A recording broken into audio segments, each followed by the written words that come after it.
Welcome back. House hold में एक बहुत ही मामूल की चीज़ नज़र आने लगी है और अक्सर ये हमें देखने को मिला है कोरोना के बाद। बच्चों की बात कर रहा हूँ, जहाँ पर एक अहम इशू बनता चला जा रहा है। बच्चे तेज़ी से हो रहे हैं। हमारे इर्द गिर्द आप देखें बहुत सारे बच्चे हैं, कुछ बड़े भी हैं। वो है उनकी ज़बान की लुकनत की जो प्रॉब्लम है, जो हकलाहट का वो शिकार हो रहे हैं। हकलाहट या ज़बान की लुकनत ने लोगों की ज़िंदगियाँ स्कूल के ज़माने में, मुलाजमतों में, माशरती ज़िंदगियों को बहुत बुरी तरह से मुतासर किया। और इस हवाले से हम सब के पास ज़रूर कोई ना कोई मिसाल मौजूद होती है, कोई ना कोई कहानी मौजूद होती है।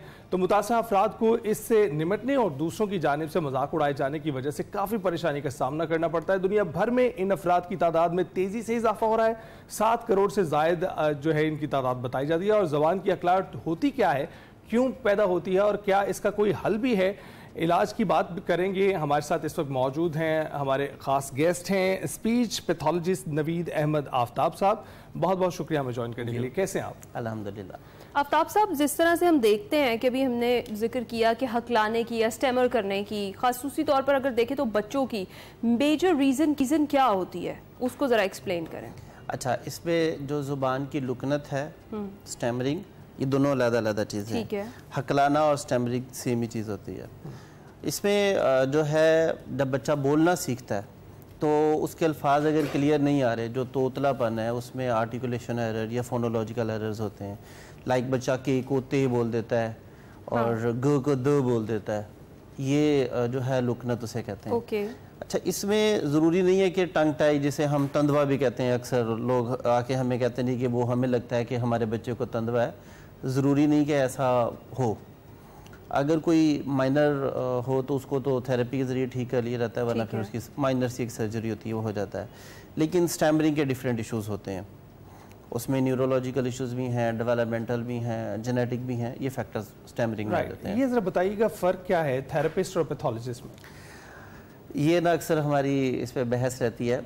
हम लोग जो काम करते हो तो हम थेरेपीज़ करते हैं, लेकिन क्योंकि हम लोग प्रॉपर MS क्वालिफाइड हैं तो फिर हमारी एक रिसर्च बेस्ड डिग्री है, इसलिए हम लोग स्पीच पैथोलॉजिस्ट लिखते हैं अपनी डिग्री की। ठीक है। और नवीद साहब, जिस तरह से स्पेशली हम बात कर रहे हैं ये जो स्टैमरिंग है या फिर हकलाना है, इसके हवाले से तो मुझे ये बताएं कि हम कैसे इस चीज़ को डिस्कवर कर सकते हैं कि हमारा बच्चा इस मर्ज़ में या इस चीज़ में मुब्तला हो चुका है। क्योंकि बच्चे यूजली हम देखते हैं कि वो शुरू में ऐसे ही बोलते हैं, द को द कुछ और बोल देंगे, मतलब अपनी ज़ुबान में कुछ ऐसे बातें करते हैं। तो हम कब डिस्कवर करते हैं, हमें कैसे पता चले कि इसको ये मसला चल रहा है? अच्छा देखिए, अब अगर हमारा बच्चा वो बात कर रहा और करते ये कह रहा, तो इसका मतलब स्टैमरिंग वाली साइड पे जा रहा है। अच्छा। अगर अब 2.5-3 साल का बच्चा कर रहा हो तो उसकी थेरेपी तो करनी चाहिए अगर ये चीज़ें सिम्टम्स आ रही हैं, लेकिन हमें उसको फिर भी देखना चाहिए कि फैक्टर्स क्या हैं। तो इसलिए कोशिश करनी चाहिए बच्चे की फ़ौरन असेसमेंट करवा ली जाए। और ये बच्चों से बढ़ता जाता है इशू। फिर इससे सोशल लाइफ बड़ी इफेक्ट होती है, school life, college life, professional life effect होती है। अच्छा, अब जो मसला है बच्चों का तोतलेपन का, तो तोतलेपन का ये होता है कि कुछ बच्चे जब सीखते हैं, जो 1 साल 2 साल का बच्चा है वो तो अल्फाज को ऐसे ही बोलेगा।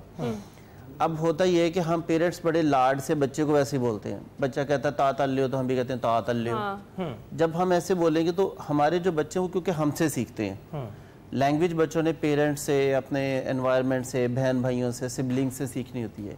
तो जब हम चाइल्ड टॉक करेंगे तो बच्चे को लगेगा कि यही है जो वो बोल रहा है, तो उसको अडॉप्ट कर लेगा। राइट। तो हमें फिर बच्चों के साथ चाइल्ड लाइक टॉक नहीं करनी चाहिए। हमें उनसे नॉर्मल जो रूटीन लाइफ की बातचीत है वो करनी चाहिए। अच्छा, 2 सवालों को I will couple it together. पहला ये कि आपने इस फील्ड को क्यों चुना, और दूसरा ये कि आप एक अरसे से इस फील्ड में काम करते आ रहे हैं, तो तादाद बढ़ती हुई देख रहे हैं बच्चों की जो इस चीज़ का शिकार हो रहे हैं? देखिए, उसमें ना हमारे बहुत सारे कोलीग्स जो हैं उनका कोई ना कोई बैकग्राउंड होता है, लेकिन हमारा अल्हम्दुलिल्लाह कोई बैकग्राउंड नहीं है। लेकिन हम लोग काफ़ी अरसे से स्पेशल बच्चों के साथ काम कर रहे हैं। ऑर्फन हाउसेस के साथ भी हम लोग काम कर रहे थे। तो जब इस फील्ड में आके चीज़ें देखी तो आई फेल्ट कि मुझे इस पर प्रॉपर काम करना चाहिए। तो फिर मैंने इस पर प्रॉपर एजुकेशन जो है अपनी कंटिन्यू की, डिग्री कंप्लीट की। और जैसे आपने पूछा कि तादाद बढ़ने का, तो ये पिछले चंद सालों में तो बहुत ज़्यादा हुआ। अच्छा। कोविड के बाद से तो ये केसेस ज़्यादा देखने में आए।